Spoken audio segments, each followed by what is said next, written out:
హెచ్సియూలో జరుగుతున్న పోరాటం గురించి అందరికీ తెలుసు. అండ్ అందరూ వాళ్ళ సోషల్ మీడియాలో ఆల్ ఐజ్ ఆన్ హెచ్సియూ అనే పోస్టులు కూడా పెడుతున్నారు. డెఫినెట్గా నేను ఇప్పుడు కంఫర్టబుల్గా నా అపార్ట్మెంట్ నుంచి కూర్చొని వీడియో చేసి పోస్ట్ చేస్తున్నాను. కానీ నాకు కూడా తెలుసు ఈ అపార్ట్మెంట్ కట్టేటప్పుడు ఎన్ని ట్రీస్ కానీ ఎన్ని యానిమల్స్ని కానీ చంపడం జరుగుంటుంది, లేకపోతే ఎన్ని ట్రీస్ కట్ చేయడం జరుగుంటుంది.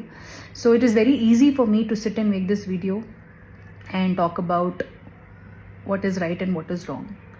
బట్ యాజ్ అ లేమ్యాన్ ఇప్పుడు జరుగుతున్న ఇష్యూ ఎందుకు జరుగుతుంది, లీగల్గా దాని ఆస్పెక్ట్ ఏముంది, నాకు అంతగా దాని మీద అవగాహన లేదు. కాబట్టి యాజ్ అ కామన్ మ్యాన్ నిన్న రాత్రి జరిగిన డెవలప్మెంట్ వీడియో చూసిన తర్వాత after listening to all the cries of those birds and ఆ బర్డ్స్ అండ్ పీకాక్సే కాకుండా they are many more deers and other species which I have been habitating there.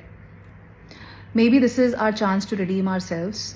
Peak summers are coming in and ఇలాంటి ఒక సందర్భంలో ఆ పక్షుల్ని ఆ పశువుల్ని వాళ్ళ ఇంటి నుంచి బయట తరిమేయడం అనేది ఎంతవరకు కరెక్ట్ నాకు తెలియదు సార్. కానీ you are our only power and you are our only option to rehabilitate those animals.